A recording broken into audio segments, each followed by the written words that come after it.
Pernah gak sih kalian ngerasa bahwa kalian itu lagi burnout? Atau mungkin kalian lagi merasa pekerjaan kalian itu lagi nggak baik-baik aja, dan terlintas di pikiran kalian bahwa kalian itu pengen resign. Menurut gua, resign itu adalah sebuah keputusan yang besar. Karena resign itu berdampak besar kepada kehidupan kita. Melepas pekerjaan lama kemudian menempuh pekerjaan yang baru, tentunya hal itu merubah masa depan yang sudah tergambar di pikiran kita. Oleh karena resign itu adalah sebuah keputusan yang besar, makanya kita sebaiknya mempertimbangkan dengan matang-matang ketika mengambil keputusan ini. Dan di podcast episode kali ini gue pengen membahas tentang mengapa resign itu bukan pilihan yang tepat untuk kalian ambil saat ini, ketika mungkin kalian lagi mengalami burnout atau merasa bingung dengan pekerjaan kalian saat ini.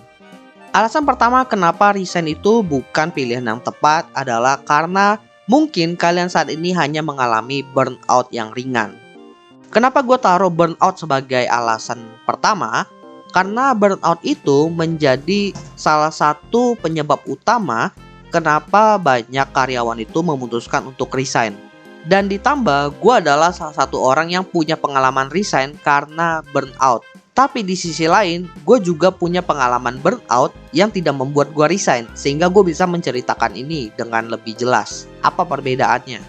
Burnout ringan yang gue maksud di sini adalah ketika kalian mengalami burnout yang menyebabkan kinerja kalian itu menjadi tidak produktif, dan akhirnya kalian itu mengambil solusi untuk cuti. Ketika cuti kalian sudah selesai dan kalian kembali bekerja, kalian bisa bekerja produktif seperti sedia kala. Itu artinya burnout kalian itu tergolong burnout yang ringan. Di mana burnout ringan ini sebenarnya bisa diselesaikan dengan istirahat full. Benar-benar istirahat yang lepas dari pekerjaan dalam beberapa hari aja. Di kantor gue saat ini, gue pun udah pernah mengalami burnout. Dan gue mencoba untuk mengambil cuti. Setelah cuti beberapa hari, gue kembali bekerja, gue itu balik segar lagi. Berbeda dengan pengalaman pertama gue ketika burnout yang membuat gue resign dari kantor pertama gue. Feel-nya benar-benar kayak lu itu datang sebagai orang yang baru, dengan semangat baru. Makanya gue selalu menganjurkan ke teman-teman gue, ke kolega gue, ketika mereka itu merasa mereka itu burnout, sebaiknya ambil cuti dulu. Kemudian kalau memang setelah kembali bekerja semangatnya belum balik, kemudian masih kepengen untuk resign dan merasa masih toksik, ya udah resign. Tapi kebanyakan sih orang-orang yang sudah mengambil cuti ketika kembali bekerja, ya kembali bekerja seperti sedia kala, seperti gua juga. Jadi kalau kalian itu mengalami burnout, jangan langsung resign. Coba cuti dulu dan baru ambil keputusan setelah kalian cuti. Karena takutnya kalau kalian mengambil keputusan ketika burnout itu, keputusan yang diambil bukanlah keputusan yang sebenarnya tepat buat kalian. Selanjutnya, alasan kedua kenapa resign itu bukan pilihan yang tepat buat kalian adalah karena kalian itu belum ada pekerjaan pengganti. Mungkin kalian saat ini bekerja di lingkungan yang toksik. Mungkin kalian juga mengalami burnout yang berat. Dan akhirnya kalian benar-benar ingin untuk resign. Cuma masalahnya, kalau resign tanpa ada backup plan, itu bisa menjadi masalah baru buat kalian. Soalnya, mau kita bekerja atau tidak, biaya hidup itu terus berjalan. Ditambah mencari pekerjaan di era sekarang ini bukanlah hal yang mudah. Butuh effort, butuh waktu untuk mencari dan menemukan pekerjaan yang sesuai sama kita. Sehingga kalau kalian memutuskan untuk resign, artinya kalian itu tidak punya pekerjaan. Mungkin nganggur 1-3 bulan itu masih bukan masalah. Tapi bagaimana dengan orang-orang yang nganggur lebih dari itu? Banyak yang mengalami depresi.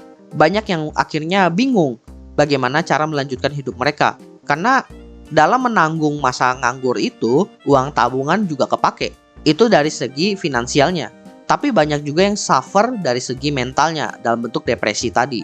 Jadi lebih baik untuk menghindari ini, kita itu ketika memutuskan resign, kita udah punya pekerjaan penggantinya. Alasan ketiga kenapa resign bukan pilihan yang tepat adalah mungkin kalian sedang mengalami emosi sesaat alias baperan. Ketika kita bekerja itu, kita bekerja sama dengan orang-orang di perusahaan atau mungkin di tempat kerja kita. Dan tentunya ketika kita dihadapkan dengan sebuah masalah yang berhubungan dengan pekerjaan ya, kita itu akan berkomunikasi dan juga brainstorming nih dengan kolega kita atau mungkin dengan manajer kita, dengan atasan kita.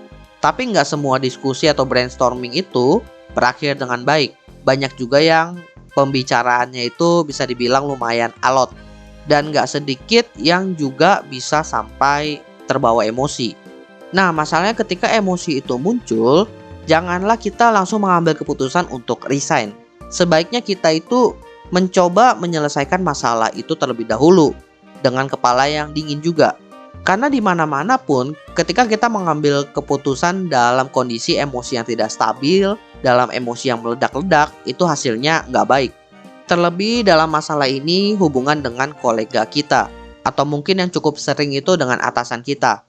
Sebaiknya ketika punya masalah internal atau konflik internal itu, coba diselesaikan terlebih dahulu. Karena sebenarnya banyak masalah yang bisa diselesaikan dengan cara kekeluargaan juga. Daripada nantinya hal itu merugikan dari dua belah pihak, dari sisi kita yang akhirnya memutuskan resign dan juga dari manajer kita atau mungkin kantor kita yang kehilangan pegawainya. Dan yang paling penting menurut gua, penyelesaiannya itu udah harus dilakukan dari awal ketika konfliknya muncul. Jangan sampai menumpuk meledak di suatu saat. Karena ya kalau udah menumpuk dan meledak di suatu saat itu, ya ujung-ujungnya bakalan drama banget di kantor. Yang ujung-ujungnya pun nanti bisa membuat kita jadi terpaksa untuk resign. Bukan karena keinginan kita, karena memang kondisinya itu udah nggak kondusif. Tapi kalau masih emosi sesaat yang baru pertama kali konfliknya itu muncul, ya jangan langsung resign, coba selesain aja dulu. Dan alasan keempat kenapa resign itu bukan pilihan yang tepat adalah karena ketika kita itu resign dan bekerja di tempat yang baru, kita perlu waktu adaptasi. Dan waktu adaptasi setiap orang itu berbeda-beda. Gua sendiri adalah orang yang adaptasinya itu lumayan lama ya. Mungkin setelah probation itu masih sekitar 2 bulan gue harus menyesuaikan dengan kultur kantornya. Ditambah saat itu masih masa-masa pandemi, jadi butuh waktu lebih lama lagi. Karena kan gue gak bisa ketemu langsung, gak tahu gimana cara interaksi secara langsung antar orang-orang di kantornya. Itu dari segi kulturnya. Belum lagi kalian nanti bakal ketemu dengan yang namanya SOP. Karena kan SOP setiap perusahaan itu berbeda-beda. Kemudian kalian juga harus beradaptasi dari pola kerjanya. Karena kan pola pekerjaan jangankan antar perusahaan ya, antar karyawan, antar tim juga berbeda-beda. Kalian pindah divisi aja, pola kerja pasti udah beda juga. Sebenarnya alasan yang ini sih nggak begitu menjadi penghalang ya untuk resign. Cuma menurut gua patut dipertimbangkan sih. Karena ketika kalian itu akhirnya resign dan memutuskan bekerja di tempat yang baru, lalu beradaptasi di sana, ternyata nggak cocok, akhirnya kalian kan harus resign lagi, nyari yang benar-benar sesuai dengan kalian. Apalagi ternyata kantor sebelumnya itu secara kultur, kinerjanya lebih cocok dengan kalian. Kan jadinya agak sayang aja gitu kalian melepas tempat yang udah nyaman buat kalian. Jadi ya alasan ini menurut gua lebih ke buat pertimbangan sih, nggak bisa menjadi stopper juga. Tapi kalau kalian tipikal yang suka challenge, menurut gua alasan ini sih diabain aja ya. Dan alasan terakhir kenapa resign belum menjadi pilihan yang tepat adalah timingnya. Percaya atau enggak, timing buat resign itu lumayan penting. Karena hal itu bakalan berdampak kepada penghasilan kita juga dan tunjangannya. Salah satu tunjangan yang bisa dibilang sama antar perusahaan itu adalah THR misalnya. Makanya banyak yang resign itu timingnya setelah pembagian THR. Alasannya adalah kalian tetap mendapatkan tunjangan secara penuh dari perusahaan tempat kalian bekerja sebelum kalian resign. Karena kalau kalian resign sebelum itu artinya kan kalian kehilangan kesempatan mendapatkan THR dalam jumlah yang penuh. Kalau kalian masuk ke perusahaan yang baru dan di saat itu kalian mendapatkan THR, kalian akan kena yang namanya prorata. Untuk perhitungannya kalian cari sendirilah. Intinya THR kalian atau tunjangan kalian itu dibayarkan secara tidak penuh dan itu sayang banget. Jadi jangan heran ketika kalian itu bekerja lalu kalian ngelihat nih abis pembagian THR banyak yang resign ya karena timingnya memang pasnya di situ. Jadi buat teman-teman yang udah punya keputusan resign tapi beberapa bulan kemudian itu adalah pembagian tunjangan, sebaiknya kalian bertahan lebih lama lagi lah sampai tunjangannya itu cair. Oke, jadi itulah beberapa alasan kenapa resign bukan pilihan yang tepat buat kalian. Semoga beberapa alasan yang gue sampaikan tadi dapat menjadi pertimbangan buat teman-teman, sehingga teman-teman itu tidak cepat-cepat ngambil keputusan yang bisa dibilang tidak tepat. Karena balik lagi, pekerjaan itu adalah salah satu bagian besar dalam hidup kita. Dan resign adalah salah satu keputusan yang juga tergolong besar. Karena nantinya akan berdampak juga kepada hampir seluruh aspek dalam hidup kita. Jadi pertimbangkan matang-matang sebelum memutuskan untuk resign. Well, untuk menyeimbangkan episode kali ini, di episode selanjutnya gue akan membahas kebalikannya, yaitu kenapa resign adalah pilihan yang tepat buat teman-teman.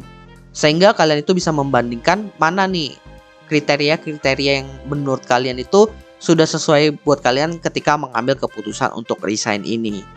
Dan semoga nantinya bermanfaat buat teman-teman semua. By the way teman-teman, jangan lupa follow Instagram dan juga akun TikTok Opsiana Podcast di @opsianamedia, karena di sana akan ada konten-konten menarik dan juga yang bermanfaat buat teman-teman semuanya. Dan juga kalian akan mendapatkan update dari Opsiana Podcast kalau nantinya ada episode terbaru yang rilis. So, jangan sampai teman-teman ketinggalan sama update-nya. Dan terakhir, jangan lupa juga untuk follow atau subscribe Opsiana Podcast di platform kesayangan teman-teman. Dan nantikan konten-konten menarik dari Opsiana Podcast nantinya di sana. Oke, gua rasa itu aja. Thank you buat teman-teman yang sudah mendengarkan. See you next time di episode Opsiana Podcast lainnya.